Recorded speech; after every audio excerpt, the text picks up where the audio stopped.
Well, hello, Lisa. This is Sharon on the West Coast. Well, hello, Miss Sharon on the West Coast. This is Lisa on the East Coast. How are you today? I am marvelous. How are you? I am kind of marvelous myself. Thank you. I think I'll use your word. I like that.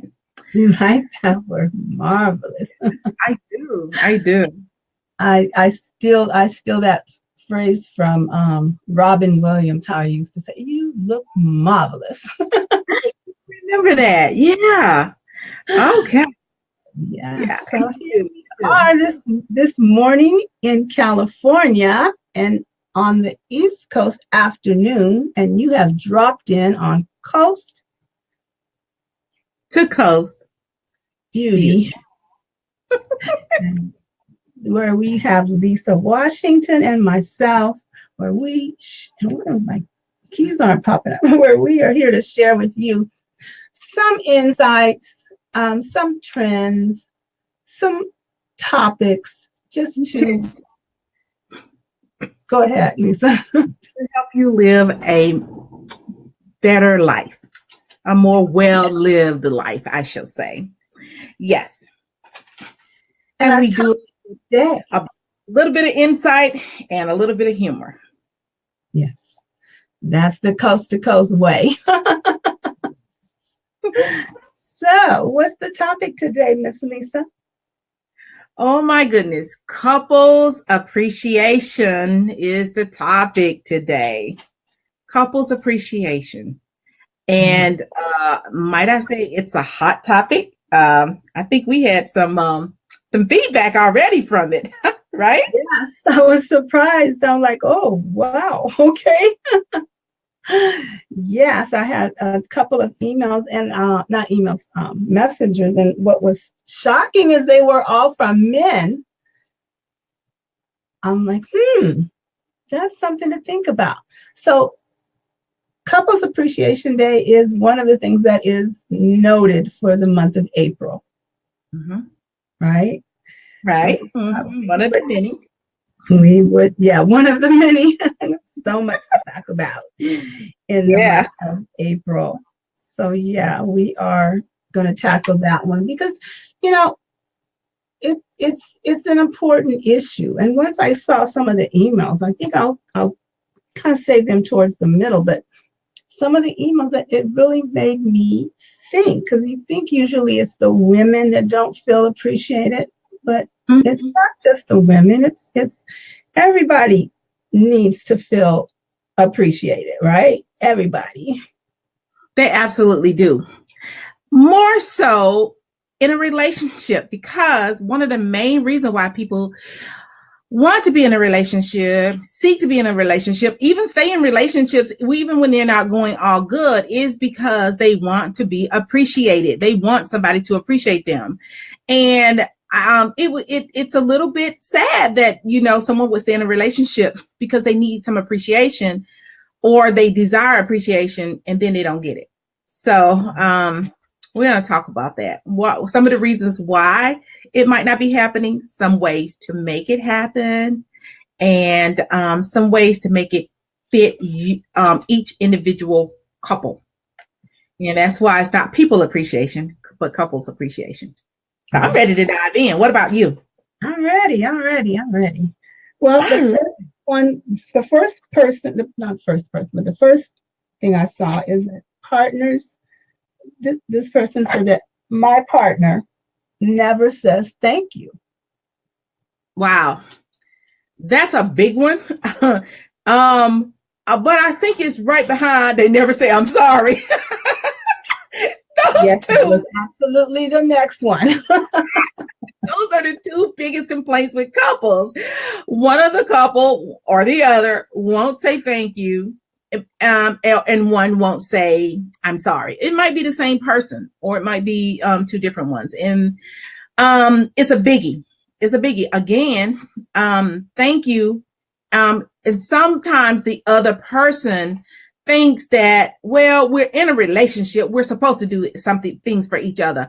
I don't have time to remember to say thank you for every little thing, because I do stuff for you too, and I don't expect you to say thank you. That's usually what the counter argument is. I don't get mad if you don't say thank you to me. Or it might be, I don't get mad if you don't say I'm sorry. We're in a relationship, I just assume it. And so, because you brought that up, that actually corresponds with my first point, which is couples appreciation. It doesn't just happen. It has to be on purpose.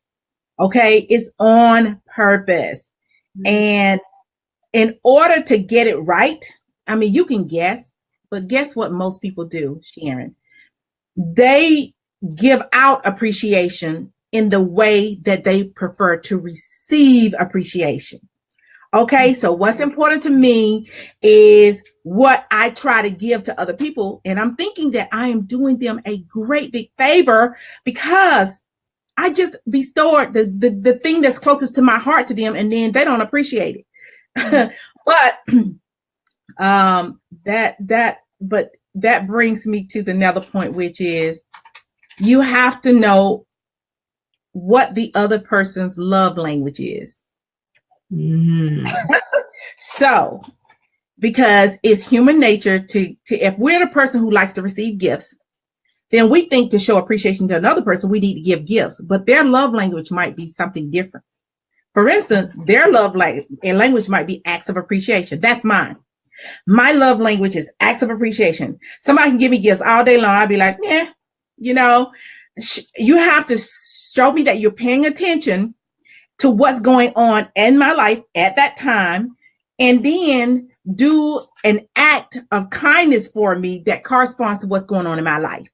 Okay, acts of appreciation. That's me. A gift is nice, but candy and roses, when I'm going through a stressful period in my life, and what I really need at the time is some time to just, detach and recenter myself, then giving me a box of candy or some roses is not going to do it. But if I'm going through that and you say, you know what, babe, I got the house today, I got the laundry, the kitchen, you know what, take a you day. Now I'll be like, oh, this joker love me. He really does. He's paying attention to acts of appreciation. So there we have it. Well, we hit a lot in that statement, didn't we? Yeah, we did. And actually, I put up an agenda.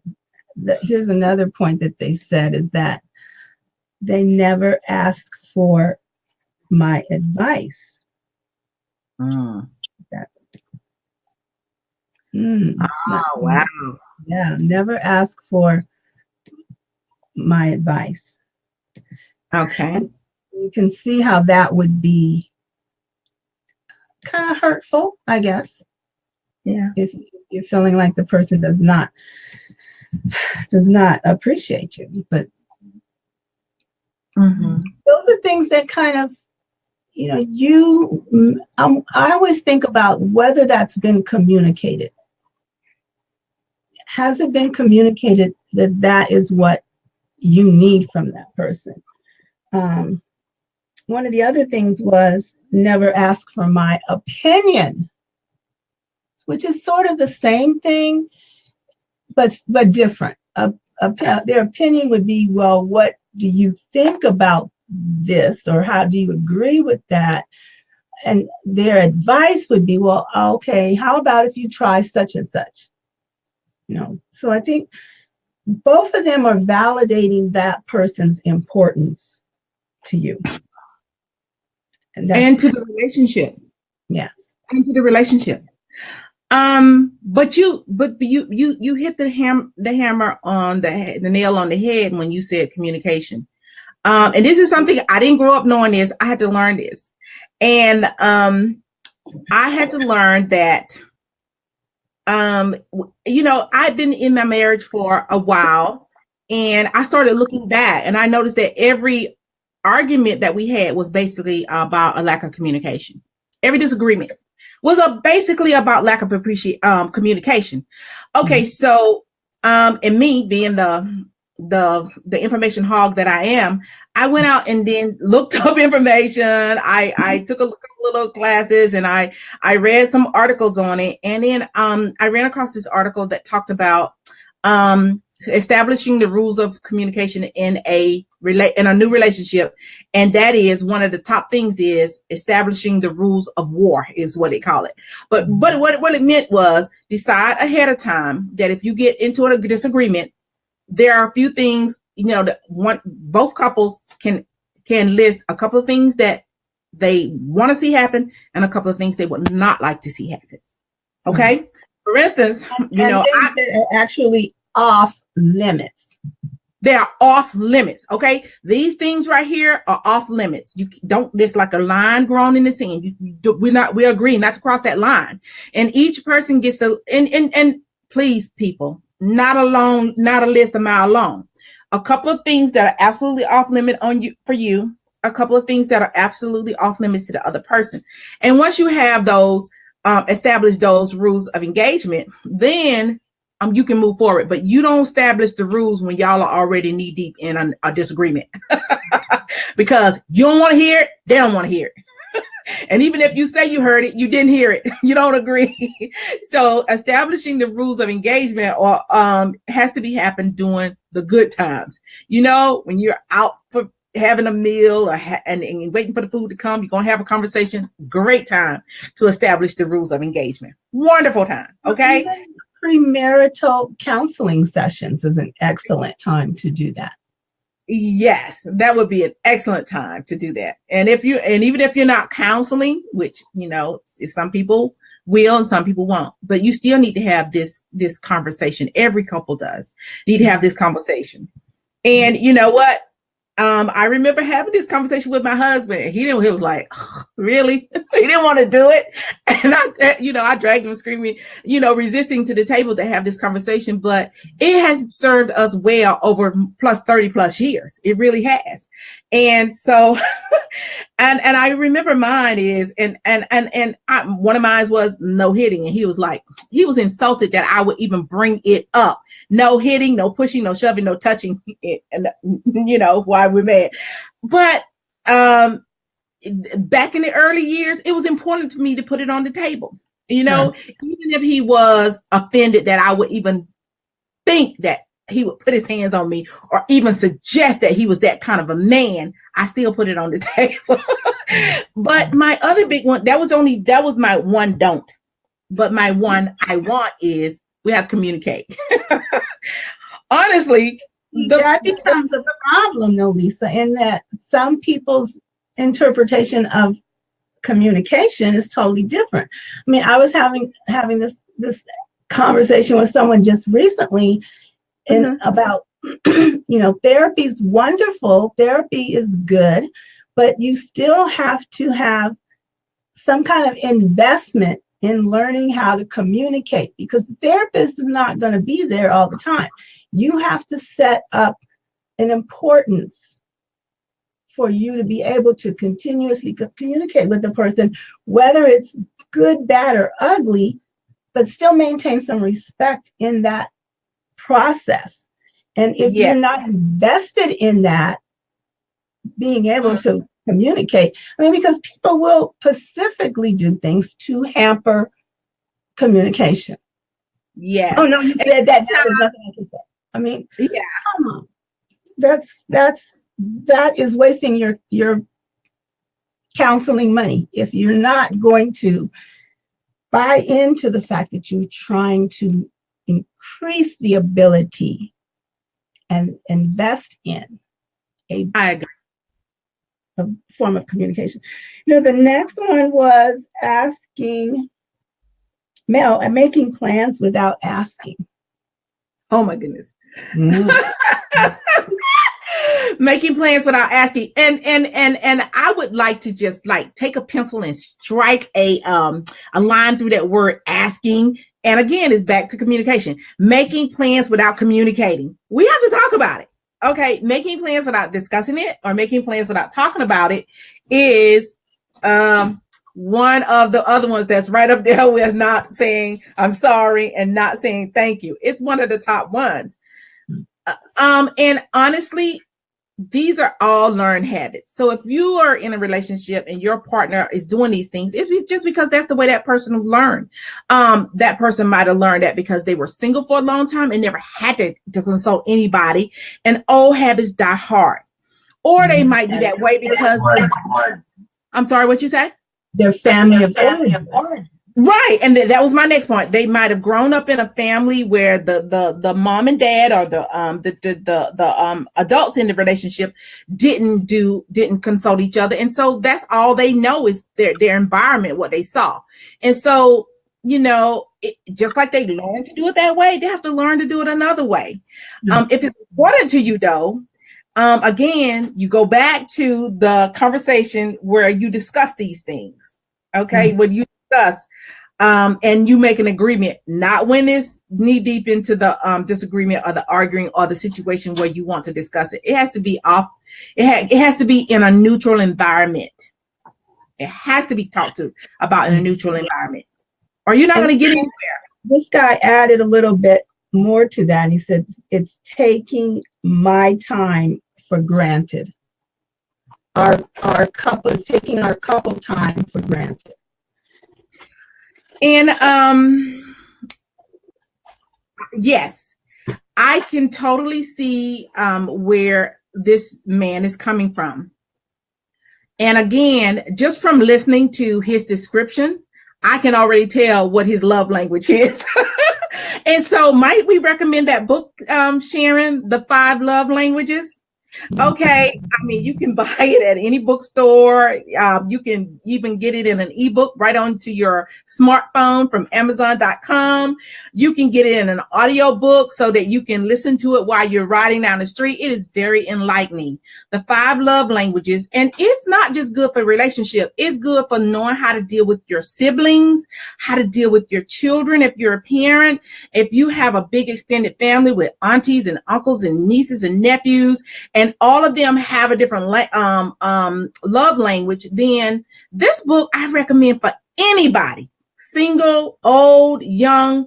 It really does help you see how to communicate and engage with other people. And so, and wouldn't it be great if you could read it as a couple? If you could read it as a couple, I will confess. Even reading it as a single person, I'm really impressed with these group of women that I'm acquainted with, who they formed this group, and it's called Wifey Ready. And what the purpose is that they are Sharon. Sharon, you're coming in. Your voice is coming in garbled, and then it went out. Say something so I can see if you're back. Am I back? It's still garbled. Oh my goodness. I hope it is just me hearing it that way and it's not going to record garbled. But I know when I do my live sometimes and I go back and listen after people tell me your voice is distorted, it's in the recording. Yeah, there might be some other person on the internet in my vicinity too that might be what needs to. Because your phone is not near you, is it? I had one, but it's not. The volume rating was not on that, but I just turned that off. So is that better? No, keep talking. It's still there. I turned mine off too, even though it wasn't near me. So mine is coming in okay? It's clear? Yeah, you're clear. Yours is, I guess we have to go through, we have to push through and just hope for the best. So just keep talking. I can understand you. And I know I've had this happen in the past and then I got through it. It started suddenly and then it ended. Sorry. That's okay. Y'all don't still have reindeer in Southern California, do you? It's supposed to start anytime. Okay, so the rain and the satellite and the wiring are already anticipating that. Okay, so let me throw this out for you, and I'll put you on solo while I try to see if I can check some things out. Partners, okay. Thing is, partners does not. This is a female thing. That partner does not do their fair share. Meaning, role assignments and division of labor within the home. So I'm going to put you on solo to talk about that while I go and see what's going on with my net. Okay. All right. Okay. So the comment from one of the listeners was that their husband or significant other does not contribute. Oh my God, I'm eating here. Sorry. Does not contribute toward the household chores in a fair manner. Okay. Or I could say equal. Hi, Stacy. I see you. Thanks for dropping in. Okay, and this too is a common complaint about, especially if both partners work, and then one partner gets to come home and sit in front of the television, and the other partner has to come home and cook and clean and wash and etc. And so, again, this is going to come to communication and agreement. And so I know I'll use myself as an example. There are certain things that I hate to do, and there are certain things that my husband hates to do. And so early on, we agreed that I would do the things that he hates to do, dislike doing, or doesn't have time to do. And by default, he would do the things that I dislike doing or don't have time to do. Okay. So it's all in an agreement. First is I don't like to wash clothes. And I haven't washed clothes in a long time. My husband doesn't like to do something else. So I agreed to do that. And he agreed to do the laundry.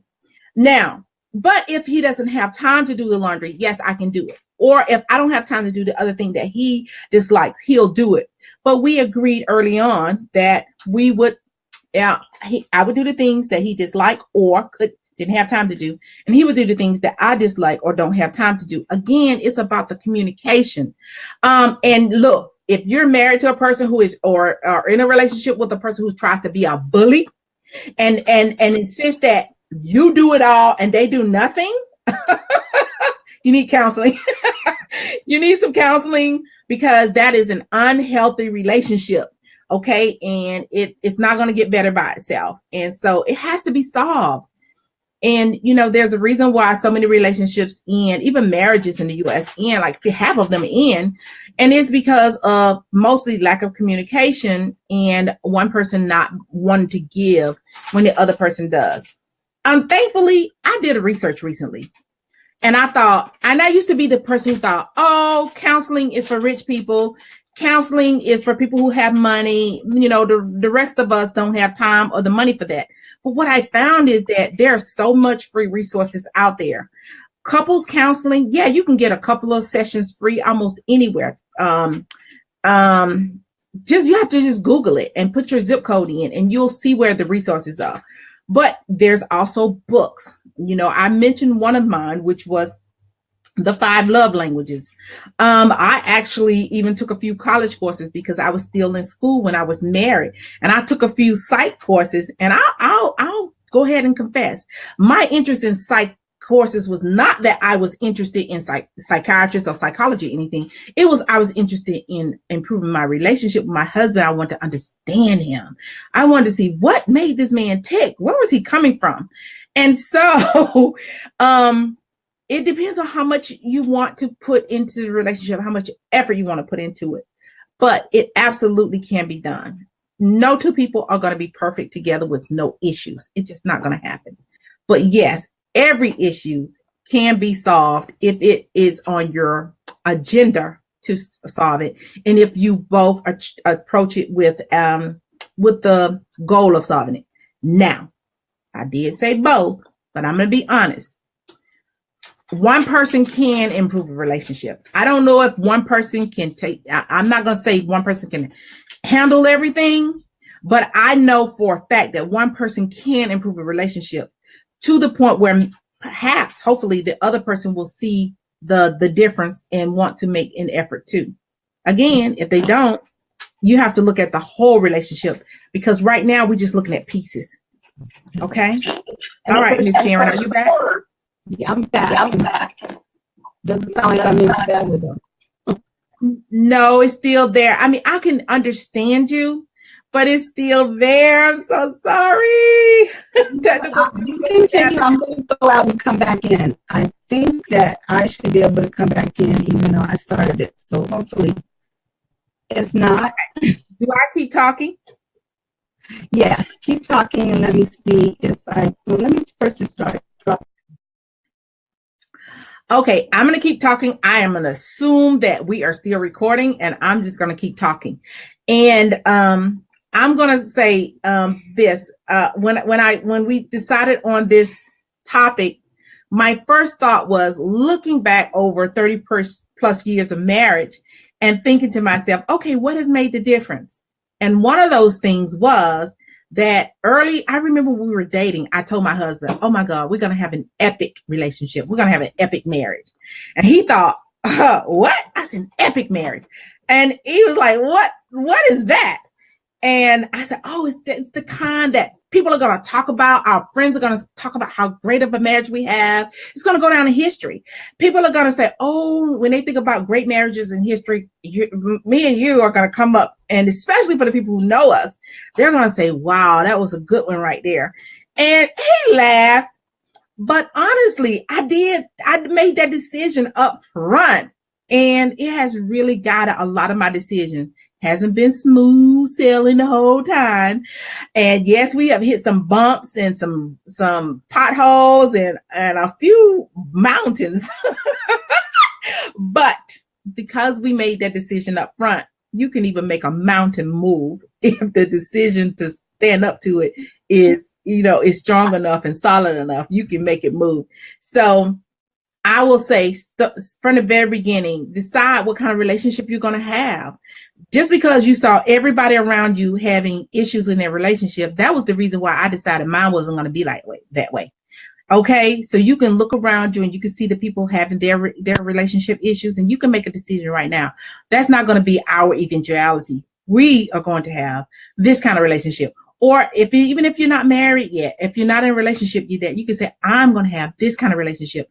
And because you already have a clear vision of what you want, that's what you will show up. The person that you have in your head, the basic of that person will show up. Yeah, they're going to need a little growth. Y'all both going to need some growth, maybe even a lot. But the foundation for that will already be there, something for you to build on. But that decisions come first. So decide first that you're going to have an epic relationship. And the epic relationship is, your friends will talk about it. Your relatives will talk about it. The people who meet you will say, wow, now that couple right there, they are into each other. They love each other. They respect each other. That's a good marriage. You can, or that's a good relationship. You can make that decision today and start building on it. I think I'm back. It's you're back. Yes. So guess what? I think that a lot of this is communication, and it is, working towards just having a healthy relationship. I want to see if there's a couple of more. That this one gentleman said that he does not consider his feelings on special occasions and making plans, that she makes plans with her girlfriends, with her mother, with her sister, but it does not include him. Oh, wow. So again, she doesn't communicate with him. She just goes and does what she want to do. Oh, yeah. Just doing a lot of this that we've already talked about still applies. Evidently, she was used to, those are the people she was used to making plans with before you came into the picture, and she's just continued on that path. But sitting down and having the conversation with her is a great way to move forward with that. And then let me come back to this date night. We hadn't talked about that. A lot of relationships can be literally saved with ongoing date night. Okay. Everybody who knows me knows that my husband and I do date nights on Friday nights. Sometimes we have to move it to Saturday. Occasionally we've moved it to Sunday or even on a weekday. But bottom line is, for 30 plus years, date night has never left our habits. Even last night, I shut down early and we didn't go out. We did a movie on Netflix. And so, but it was still date night. He went down and grabbed the tray full of snacks and came up, and we sat in the middle of the bed and we had date night at home. So, but we knew it was date night. So, but here's what happens. When you do date night, not only do you date, but you communicate. Because everything else is everything else is taken off of that table. That is a time for just you and that person to get into each other. And then it's also a great time for things to come up. And you're in a good mood. You're less likely to argue. And if things get heated, you can say, oh, you know what? I don't want to ruin date night. Let's put this on the shelf for another time. Yeah. A lot of things you're not going to solve. Most of the things you're not going to solve with one conversation. I'm going to tell you right now. You're going to have to get to a certain point, agree to stop, approach it again later, get to that point, agree to stop, and approach it later. But it's the agreement to stop and the understanding that, we'll finish this at another time. That is the key. But not pretending that it's going to go away. I'm sorry. It's not going to go away. Pretending that it's not there, pretending that there's no problem.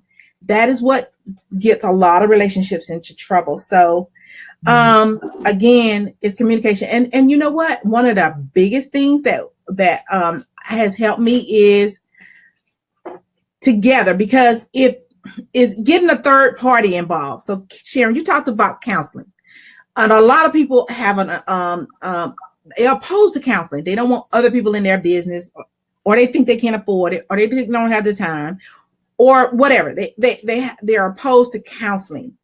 But there's a book or an article or something out there on every situation. I promise you, just Google it. Put the whole sentence in there. I'm the queen of Google. Put the whole sentence in there and Google it, and then you will find some resources. And then what happened, and my husband wasn't on board with this at first, but I kept asking until we found, and now, we're good with it. We read to each other. Like, the love language book, you read 2 paragraphs, I read 2 paragraphs. That's part of date night sometimes in the past, where we see another person's opinion of it. I ain't talking about your friends. And yeah, I said I ain't talking about your friends. No, those are not the people that you want to get a third opinion from. You want to get it from a neutral source. A counselor would be neutral. A book on the subject will be neutral, and you can read several people's observation, recommendations, and opinions on that. So, and it's fun. Instead of making it grueling, it's fun when you agree to learn together. And then you get to remind each other, oh, remember what we read? And now it's not, yeah. Okay, there you go doing it again. I told you about that. It's not that. It's like, oh, remember when we read this, or remember when we read that? And now the whole disagreement or the whole conversation is in a different frame than the argument, the fighting, the disagreement. It's in we are both growing individually, and the relationship is growing together kind of situation. Well, only thing I would want to add to that is that you have to recognize from what frame of reference the writer is coming from. I mean, one of the things that I know from working in mental health all these years is a lot of therapists are, good in certain areas, but they're not good in other areas. People don't take into account that people still specialize even in mental health. I mean, just like you would not go to an orthodontist for hemorrhoids. Just wouldn't do it. I mean, doesn't make sense. So you want to see what the history, you want to kind of check out the writer and find out what their experiences is and what areas they predominantly work in. I mean, specifically, having worked in crisis, I know that 90% of therapists are not crisis-oriented people, and even can consider a danger in that situation. A lot of therapists are not, equipped to handle family counseling because they just haven't dealt with their own family issues. So you do need to do a little research when you're picking up books and so forth to totally go by. But the thing is, it's the communication. It's setting down a level of respect and consideration for this person in your life that's supposed to be your partner. So some of the things that we've talked about, where she's not considering his feelings, she's not asking for his opinion, doesn't want his advice, wants to do everything with her friends, her family, and not with him. This guy continued to say that she comes and goes when she pleases. Those are things that are a little bit more than just, I don't know. That's a little bit more of, I want it my way. Okay. Mm-hmm. Now, if that's the case, then you need to look at what your options are. Can you change your thoughts on that and feel comfortable with that enough to stay in this relationship? Or will you be regretful and vengeful of this relationship from now on? I mean, there are some relationships that no matter what, you have to try to work on because they're going to be there. They're just not going to go away, no matter how much you may want them to. So you have to look at some things. But a lot of this stuff is just human courtesy. Okay, thank you. Mm-hmm. Oh, hello. One of the emails said that goodness, I felt so bad for this guy. I just wrote a little bit of it because I didn't want to bring anything that was able to identify who it is or anything. He says that he doesn't recognize the value of, this is something else. Society doesn't recognize the value of what women do. That's something else. This man said that when he comes home from work, the only person that acknowledges him is the cat. Oh, wow. Isn't it? It's totally sad. I mean, that's something I learned from my mother-in-law when I was very, very young, is that, you greet your husband at the door, you greet your kids at the door, you make them, home is supposed to be special. This is supposed to be your sanctuary, your fortress, where when you come in, you can feel good. I mean, I've so often heard men say, I drive around the block about 9 times before I can, make myself go in the house. Oh, wow. That's really sad. And that is. Oh my God! Now I have. Can you hear it? The echo. Well, I never got into the habit of greeting somebody at the door. But what we do have a habit is, if I'm coming into the house, I go and find him wherever he is and say, "Hey, babe, I'm home." And, oftentimes get a little smack. "Hey, babe, I'm home." Or when he walks in, he'll do the same thing. He'll come and find wherever I am in the house and say, "Hey, babe." And then, we acknowledge each other. And even my children, when they come home, they'll come in and find where I am. "Hey, Mom, I'm home." And so that has been a staple in my family since the family began. And so, yes, it is the basic courtesy. My mom and grandmom taught me that when I was a little girl, if you walk into a room, you're the person walking into a room, greet the people in there. Right. Okay. You don't wait for them to say, "Hey, hello" to you. You are the person who walks into the room. You greet the person. And that has carried over all my life. They used to teach this etiquette. It used to be passed down from great grandmamas to grandmamas to mamas to children. And I think in this modern day society, we've lost sight of a lot of just basic human courtesy. But that doesn't mean you can reestablish it back into your family. Okay. Especially when you know that it's hurting someone you love. I mean, it's really so simple. It's hurtful, and in certain situations, it can be even disrespectful.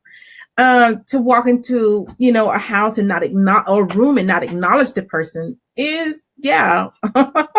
And they used to have Dear Abby, and what's the other one name in the newspaper? Anderson's sister. sister, I can't remember her name, but it was they talked about what was her name? Ann Landers. Yeah, Ann Landers. Okay, right. And so I remember reading that article every time a newspaper came out. I went and looked for that section because I wanted to know how to perform as a decent human being in society, and they were really good at giving tips on that. I don't even know if they even have any equivalent like that out there now. But my goodness, it's so neat. It is so needed, and it will stop a lot of hurt and a lot of disrespect, but hurt goes just deeper. It really would. And that's just a basic human courtesy. And he ended his email by saying, I am merely a paycheck. Oh, my heart is bleeding. Poor baby. Okay, so let me see.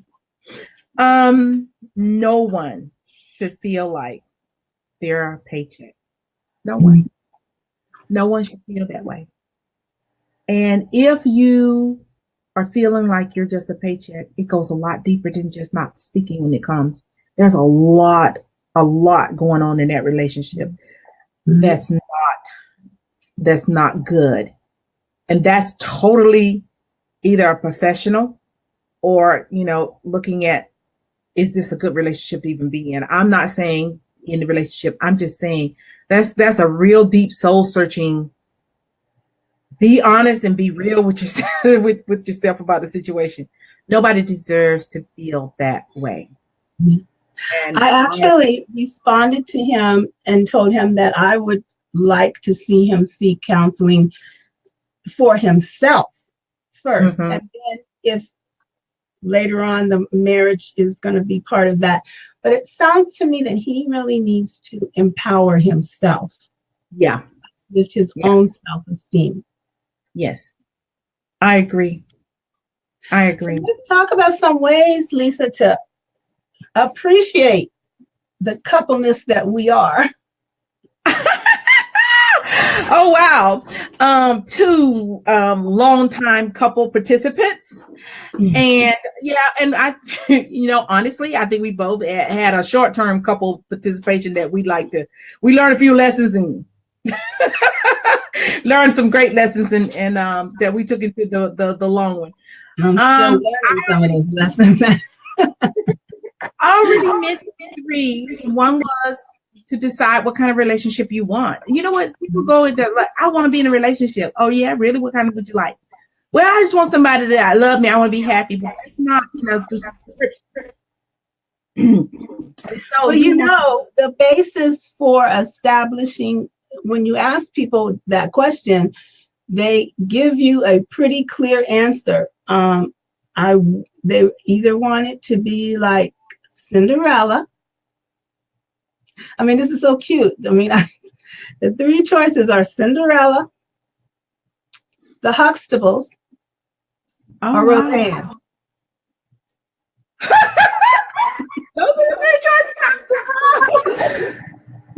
No, it really isn't surprising because I think Cinderella is all, it's fantasy. Fair.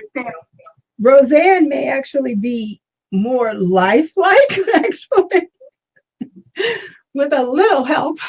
And the Huxtables would probably be, sort of kind of the ideal, but something that you strive to, I guess. So I can see where those three are the choices that people come up with. Again, it depends on your age and your culture, of course. But well, most people who've been in a relationship long enough to pick one would know all three of those. But younger people, they probably pick a few different choices. I still am surprised. I guess I never thought about it. The Cinderella, I wasn't surprised about, simply because it's that fairy tale. Young girls want to grow up to be princesses, and they want Prince Charming to come and get them, and they want to ride off into the sun. All of that, I get that. I can even, once you mention it and I can kind of see it. But if you had asked me before then, I would have said no.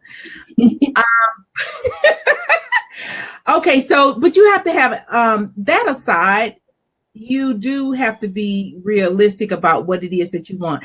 They might say that, but if you break it down, let's even take Cinderella. Like you say, Cinderella, what they're looking for is they want to feel like a princess. They want to feel like the prince will come and get them, you know, go through thick and thin to get them. They want to feel like that they're going to ride up into the sunset and live happily ever after. So even though they say Cinderella, it is the pieces that make up that, and they need to understand what those pieces are. Even with the Huxtables, if you say the Huxtables, that's something to aspire to. They were financially sound. They had a great relationship with their kids. They were college educated. They had a normal relationship with their kids. I wouldn't say great, but they showed the difficulties that happen normally happen at the age of, you know. Yeah. But you know what? The kids always felt love no matter what. Okay. And the parents never abandoned them no matter what. And so that's why I say great. But and you know, you say normal, I say great, because I've seen enough people abandon their children, don't agree with them, and punish them for not being what they want you to be. So I've seen that other side of it. Okay. So in the end, they need to understand, not just I want to be like the Huxtable or the Cinderella or the Roseanne. And I can see that now that you mentioned, I can see that even with the Roseanne. But they need to understand, what was it about that relationship that attracted you to that in the first place? Those little pieces that attracted you to the relationship. And so you have to be really honest with yourself. A lot of people don't sit down and break that down. They don't. They just don't. So then you're disappointed when you don't get what you wanted, when you never even was clear to yourself what it was that you wanted. Because even Cinderella is not clear. What about Cinderella? Okay. Do you want to be a blonde, you know, Caucasian woman looking for a real prince? There are not that many of them. Most of them are gonna be living in your his daddy's house. I mean, when you go through the whole thing, it's not all that, you know, perfect. Right. When you look at it. But okay, so we have to be real clear about what it is you want first, because then, you know, you will know it when you see it, or you can't be disappointed if you don't get it when you weren't even clear about it. Okay. So for me, be real clear about who it is that you are first. That's why you said that man needs some counseling, because he needs to, you know, to be okay with who he is first. Then he can move on to decide if he wants couples counseling. Yeah, because if he was stronger, I don't think that these things would have been going on and continue to go on as long as they have. I think there would have been a time earlier in the relationship where he would have been able to say, well, you know, we need to discuss this and figure out what's, you know, mom's time, what's sister's time, what's friend's time, and what's my time, because he's just totally feeling like he has no place there. Yeah, no time. And that's sad. That really is. But it is fixable. Yes. Okay. So, sir, if you're watching this, it's not a good place to be, but you don't have to stay there. It is absolutely a place you can move forward from into a much better place. That I do know. He may be watching. He did tell me that. He has watched us a number of times, and he said, at first I just thought, oh, it's just for women, but you guys have some really good points. I'm like, oh. Yes. So he very well may be watching. That's why I'm keeping it very generic. I don't want to, you know, give out any kind of anything that would mark him as who wrote the content. Yeah. My last point is this. You were asking, you know, what my last bit of advice is this. And this advice is to understand that you can win the battle and lose the war. So win and lose graciously, because if you win, if you get, and when I say win, you get what you're looking for in this situation, but the other person, is really feeling really bad about it, and then you are celebrating and gloating, that's going to exasperate that situation. You might have won the battle, but trust me, you have just lost the war. It's no way. And so win and lose graciously. And if you're the person who, because it wasn't worth it. Was this a battle that I really have to win? If this is a situation that I have to have my way in, and if it's not, then it's okay to let the other person have that if it's really important to them. So when I say lose and win and lose graciously, because all together, when the article that I mentioned earlier talked about the rules of war or the rules of engagement, a relationship can be likened to that. And you can win. You can have more wins in the win corner than you have losers and losses, and you will win the battle. The battle to have a great relationship is just that. It's on purpose. So my last bit of advice is win or lose, do it graciously. Don't gloat and keep bringing it up 15 years from now and going on and on about it. I know I'm one of those persons that had to learn that. I had to learn that it's over. Don't keep bringing it up. Okay. And, but so I'm prime example of the fact that yes, a person can change. A person, if it's important enough and the person is invested enough in the relationship, they can change, because the person that you see talking to you here on this today is not the person that said I do 30 something years ago. Okay. I have had to learn a lot of lessons over the last many years from then, and I'm still learning.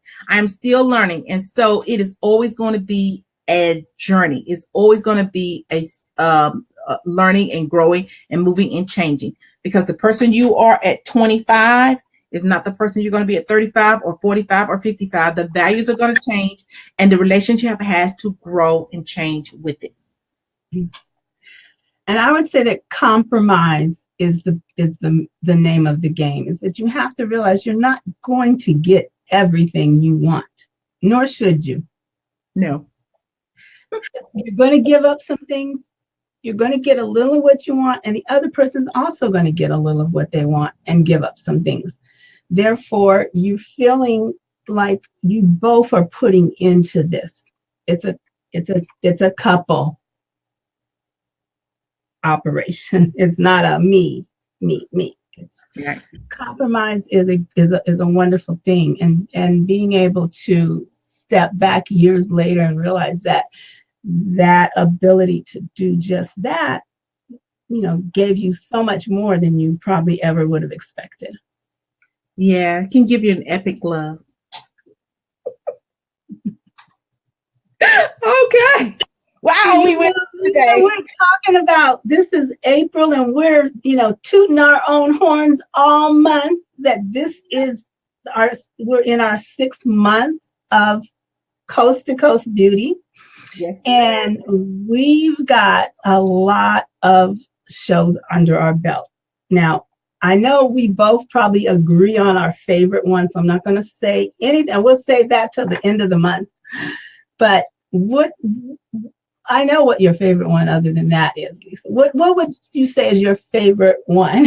Oh my goodness. One of my favorite ones was date night. Yeah. Okay. Date night, and how to create date nights, where some ideas on places to go, how to make it happen even when you're busy, that kind of. So that was one of my favorite ones, date night.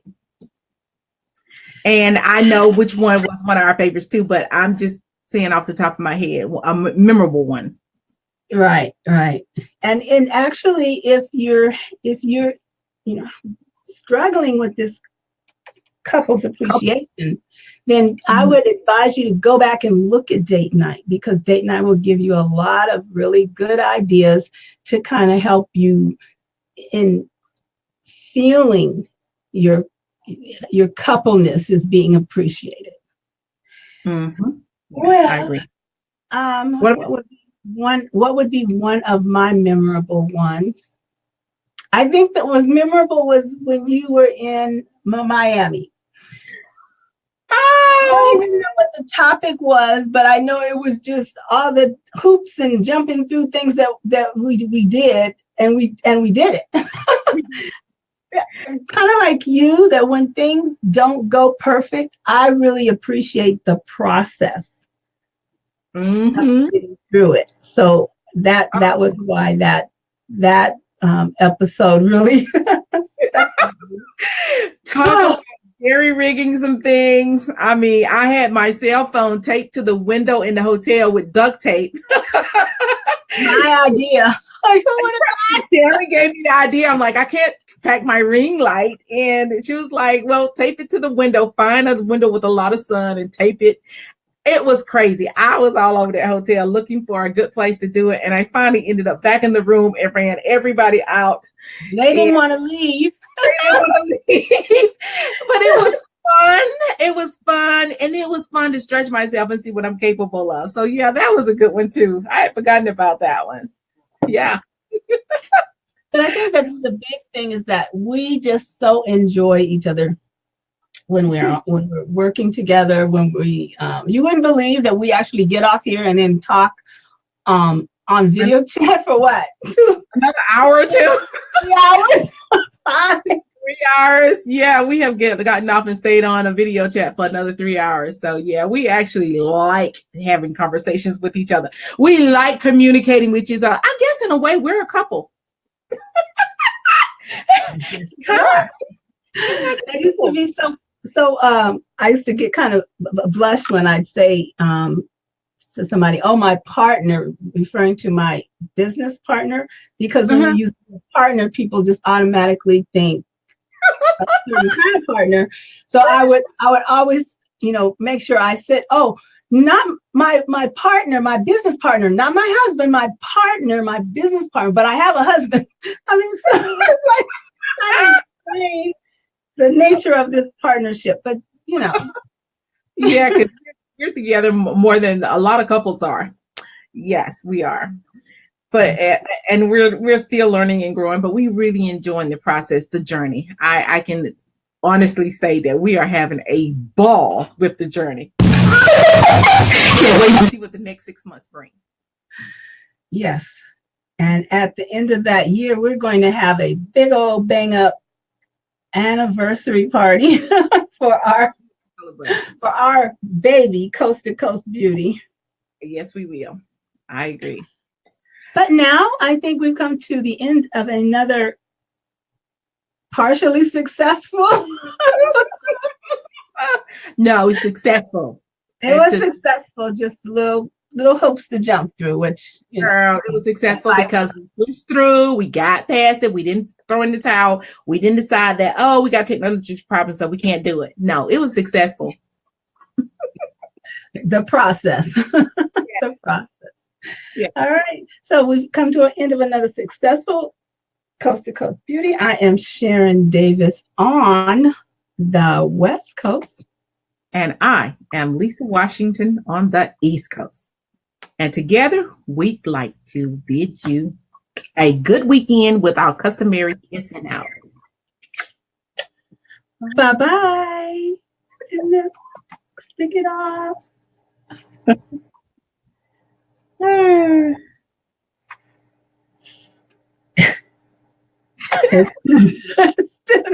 Yeah, turn it off, Sharon. It takes a while, and then it just sometimes.